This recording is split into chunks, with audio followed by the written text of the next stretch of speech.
Hello, welcome to Primary Teaching with Kyle. My name is Kyle and I'm a primary schools teacher on my ECT Journey 2.0. And let's get started into what happened this week. So week five, still no ECT training is the headline. According to my school, there's still a lot of issues with the DFE registering ECT trainers and getting started. I've had my email this week about getting registered. I had an email through about what strand we're on and kind of that the behaviour is the focus for this autumn half term, but still no training, still no observations. So it's just a bit just caught in limbo at the moment, just teaching, but no ECT training, no ECT focus on the training, Yeah, so it's a bit frustrating, just kind of waiting around for it to get started.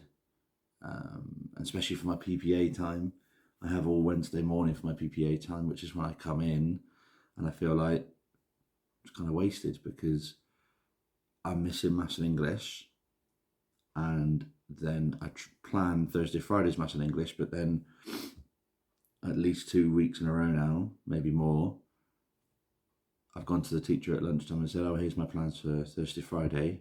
Do you think I need to change anything? And she's gone, yeah, I need to change it because they didn't really get this part in maths, or we did this in English instead. So you just need to change that so that all that 2 hours worth of PPA time wasted.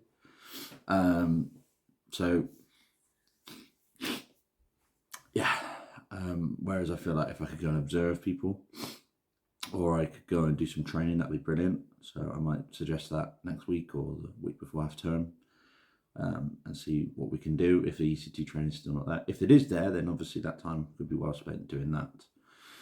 So let's get into this week really. This week has been, in terms of the ECT school stuff, normal school week really, Wednesday to Friday, normal teaching.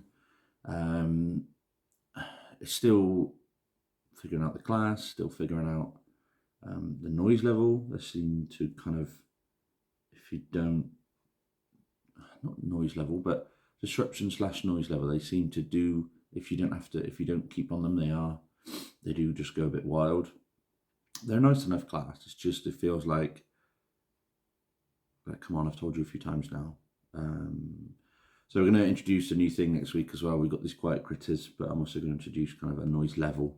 The bubbles one that's online, you might have seen it before. So I'll introduce that. Just to get them to understand how noisy they work. Maybe like a classroom noise system, like saying, talking to the person next to you is this level, talking to the class is this level, and then, etc. I think that'll help them understand the level that they need to be at, because I don't mind talking at certain points, but it's not, all the time, and it's not at that level. And with everything else in terms of the lessons, the routines, the expectations on the lessons, I think that's improving a lot. I think they are getting there, just the behaviour side of it, which will come along. Had to do some IEP meetings this week, so that was a first, to get to talk to the parents about what we'd agreed that they're doing in school, kind of interventions, how we're going to improve them, what we're going to do, what the parents could do at home. So that's always kind of like a mini parents meeting, isn't it? It's a bit interesting. And it went okay. I only had 2 this week, got another one next week. They're there, they're getting on with it, And then the last one really is supply, which will go into my kind of good and bad thing of the week, but the supply was the most interesting thing that I had this week. So I do 2 days supply, Monday and Tuesday each week, through an agency, and Monday supply was the most hectic supply I've ever had, and I've been doing supply for a year now. So I usually get a contract or a text or an email the evening before or the day before and say, oh, here's the job, would you like to do this job? And they don't assign it to you unless you have said yes, you've got to verbally or on a text message or something say, yeah, I'll take that job. And then they give you all the details, where it is, what you expected to do that day, what planning you need to do, if you need to do planning, what rate of pay, what hours you're going to be there. I didn't have any of that Sunday this week, so I thought, oh, okay, well, it's disappointing, but I don't have any work. Fair enough. I'll see what I can do. I'll wake up Monday morning at normal time, see if I get a call last minute. So wake up, 6:30, 7 o'clock, have a breakfast, get my bag ready, nothing. Gets to 7:30, still no call, still no email. Gets to 8, still no call, still no email. So I thought, well, 8 o'clock, you've got to be there for about 7:30 usually, haven't you, these schools? So I thought, oh no, that's all right. So I'll go and put my bag upstairs. I hadn't got changed yet because I thought, well, I'll wait and see what happens. And I started trying to get my mindset right for the day. I was like, well, all right, I'm losing on money, but okay, there's things I can do in town that I wouldn't have been able to do on a normal Monday. So let's kind of enjoy it that way.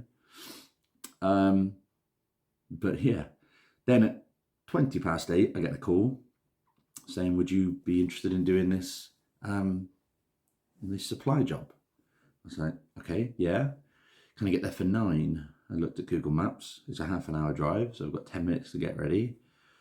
So I said, yeah, I can do that. I just, give you 10 minutes, go and get my lunch ready and go and get showered and changed, and then I'll be there. So I do that, 10 minutes, showered, changed, get my lunch ready, just quickly grab a soup or whatever I could get on the side, put it in the bag, get to the car, and then as I'm getting to the car, they call me and say, look, still got the supply work, but it's at a different school now. It's actually at your school. So I was like, oh, all right, okay, fair enough. Maybe somebody's called in sick today. I'm trying to think in my head who's the staff, who's called in sick. On the phone call, it just said Key Stage 2 class. I was like, well, who's that then? Because I know all the Key Stage 2 teachers and they're all still fine. So anyway, I rush through there, get there at 9 o'clock. I actually get there earlier than 9 o'clock, get there bang on, go through the door. Head teacher comes and grabs me and says, oh, thank you very much for coming in. We don't actually need you for the morning. I was like, what do you mean? So I've rushed all the way here to do nothing. And she went, no, we need you, but we owe you an hour for the sports club you did look for us extra for last week. And we'd like you to do a sports club after school today. So could we use those 2 hours and you can have free time this morning? And then could you do a maths lesson at 11? And then at year 4 PE in the afternoon. I was like, year 4 PE, yeah, no problem. Maths lesson for my class, yeah, year 3, yeah, no problem. I'm just going to talk to the teacher at break time.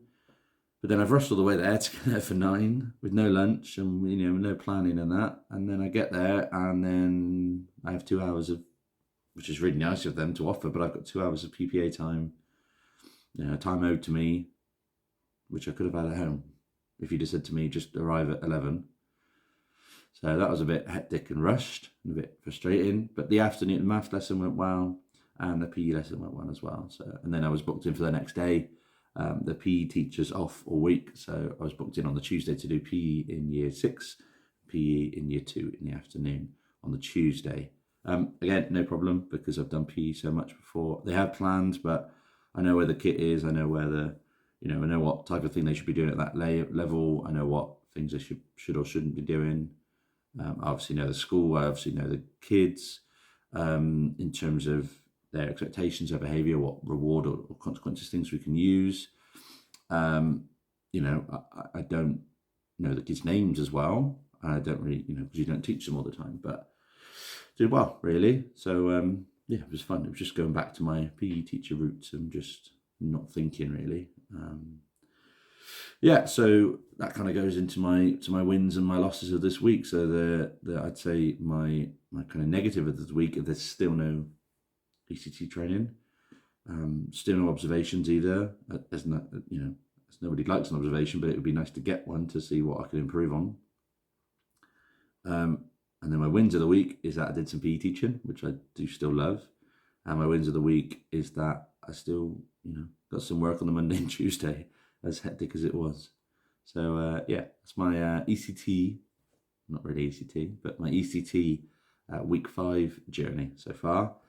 Hopefully by next week, and then in a couple of weeks, maybe after half term, we should get some ECT training and get started. And I can show you what's happening.